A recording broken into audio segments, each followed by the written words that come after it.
Hi, I'm Nicole Howlett and I'm a master's student studying international relations at King's College London. I decided to take on a blogging internship at GenZs because I had an interest in how the human need for dignity and community is often stripped away from people during conflict, and wanted to explore this further by looking at post-conflict communities. Having worked with refugees in the past, particularly during my undergraduate degree, I wanted to explore the origins of refugee stories by looking at the communities which they come from. I wanted to explore why they felt they had to leave by looking at which of their needs were not being met in their communities of origin. In our increasingly unequal and unfair world, I believe it is more and more important to look at communities where this unfairness has been experienced because of conflict, particularly in a Europe which is more and more resentful of the numbers of refugees arriving on its borders, which links to the high number of refugees across the world. I believe it is all the more important to look at post-conflict communities and the work they are doing to make former war zones safe and secure for their populations again, thereby reducing the number of people who need to flee, or once they have fled, to be able to return. I studied English literature for my undergraduate degree, which is where I first encountered the idea of agency and how different groups of people are allowed to have it and others are denied it. I decided to write about African women's peacebuilding efforts, as their group seems to me to be one that is consistently denied agency because of racism and sexism. Women are still often seen as passive receptacles of men's initiatives, as well as passive representations of a particular culture. Gender-based violence is a clear example of this, as men often attack women in order to attack a society and its culture. This is something that has been seen in almost every conflict. During the Rwandan genocide, many Hutus engaged in sexual violence in order to make Tutsi women infertile, and thereby reduce the Tutsi population. Rape and sexual violence is often used as a tool to silence women and strip their sense of self away from them. And so I was interested to see how women have not only survived, but also become agents of change in their communities after suffering these forms of violence. Moreover, Africa has traditionally been seen as a passive receptor of the West's influence, from the days when it was partitioned up by Western powers, without regard to ethnic or geographical considerations. The conflicts which Africa has faced have often had Western interference at their root, and yet the blame is placed solely on the African peoples involved in the conflict. This contributes to a sense of detachment on behalf of the West, fueled by racism. When it comes to things like groups in the West raising money or awareness for African communities, the focus is always on Western people going to African communities to help them, rather than these communities actively helping themselves.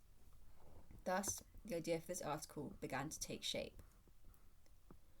I decided to write about South Sudan, Kenya, and Rwanda, as I believe these three countries create interesting points of similarity and difference.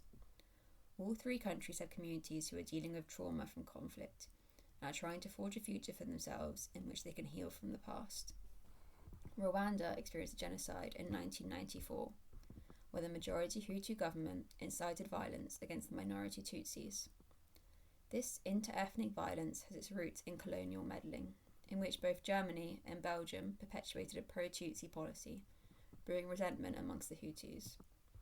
The Hutus first revolted in 1959, instilling a pro-Hutu government, but social tensions continued until the eruption of the genocide in 1994, in which around 1 million Tutsis were killed. The genocide fragmented the country and its communities, as neighbours no longer trusted each other, with Tutsi viewing every Hutu as somehow complicit in the genocide. Or, in many cases, neighbours knew about their neighbours' explicit acts of genocide. After this genocide, Rwandan communities needed some way to heal.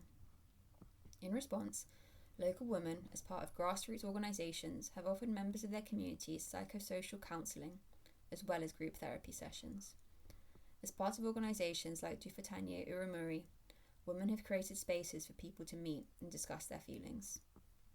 The use of the Gakaka courts, which I mention in my article, are remarkable for how many have had women as judges. Nowadays, Rwanda is the first country with a female majority in parliament, something which I find really impressive. This demonstrates the Rwandan government's commitment to gender equality and their understanding that this is a prerequisite for sustainable peace. South Sudan is a different case, as it has known so much violence in its short history, which I believe makes many people in the West see it only for its violence and for nothing else. It gained independence from Sudan in 2011 after a referendum in which its people voted overwhelmingly to split from Sudan. It is one of the most diverse countries in Africa, being home to over 60 different major ethnic groups. Civil war broke out in 2013 when the president fell out with the vice president, leading to a conflict that displaced some 4 million people. That is why I wanted to discuss the positive contributions of South Sudanese people in an effort to rehumanize them in the context of so much violence and statistics about the numbers of displaced and killed. Empathy is a vital quality which is needed both within communities and across communities. Technology is a vital part of creating this empathy. This internship, in which I'm creating different forms of media, has taught me about the value of using alternative means of communication in order to get through to more people, and thereby create more empathy. While researching this article, I enjoyed learning about everyday actions to foster peace in these communities, such as hosting sports matches, which reminded me of the human needs of these people and their wider communities. It reminded me how all people are more alike than they are different, and how we all want to live in safe communities where we do not feel threatened. I was interested in how women feel that they become empowered through their peace-building efforts. Speaking from a personal point of view, their actions sounded like more of the emotional labour which is constantly put upon women. Women's unpaid labour is a topic which also interests me, and I was curious about whether any women become resentful of the part they are forced to play in post-conflict healing, or whether they genuinely find it cathartic. From the research I did, it seems that the women who choose to get involved genuinely feel like peace building has contributed to combating gender discrimination in their communities and country. I draw a parallel between UN Resolution 1325, a resolution that encourages the greater involvement of women in all UN peace and security efforts, and local peace building efforts in my article. And it seems to me important to recognise the links between local and national peace building efforts. I was not surprised that in one of South Sudan's first peace agreements in 2015, women made up only 15% of the peace negotiators. This correlates with the fact that women are often kept out of positions of power. However, peace agreements which have a larger proportion of female negotiators are much more likely to succeed, according to the UN and other international bodies. Wajir County demonstrates an important transformation in governance and security. Located in northern Kenya, this was one of the most insecure and ungoverned zones of the Horn of Africa in the early 1990s. The Kenyan government had never established a strong presence there, and it ended a long period of emergency rule there in the early 1990s. Spillover from the Somali civil war and state collapse produced a massive flow of refugees, small arms, violent criminals, and clan tensions in northern Kenya. However, in response to this insecurity, the local people were able to create an arrangement of informal governance and security to prevent the county from descending into anarchy. Groups such as the Wajir Women for Peace facilitated meetings between clan elders. These groups then developed into the Wajir Peace and Development Committee, which I talk about in my article. Despite women's local peace-building efforts in Wajir County in Kenya, this is a place where gender discrimination means women are still largely kept out of national politics. This raises the question of how women can create change in their communities without having the power to create legislative change.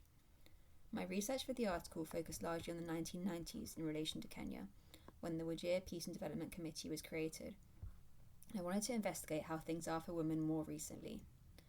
Things are improving, with 36 women elected to political positions in the August 2022 elections. The Wajir Women Council was formed in 2021. Their goal is to advocate for women's aspirations in politics in Wajir County. They organise meetings with the Council of Elders in various communities, who are the ones who have to vet political candidates, in order to discuss affirmative action for the inclusion of women in politics. I believe this builds on the work women have been doing for decades in Wajir County, but also fosters hope for a future in which more and more women are included in political decision making, not just at the grassroots level, but also on the national level. Looking at these 3 case studies and the research I have done, I come away from this internship with a renewed appreciation for the power of women across the world.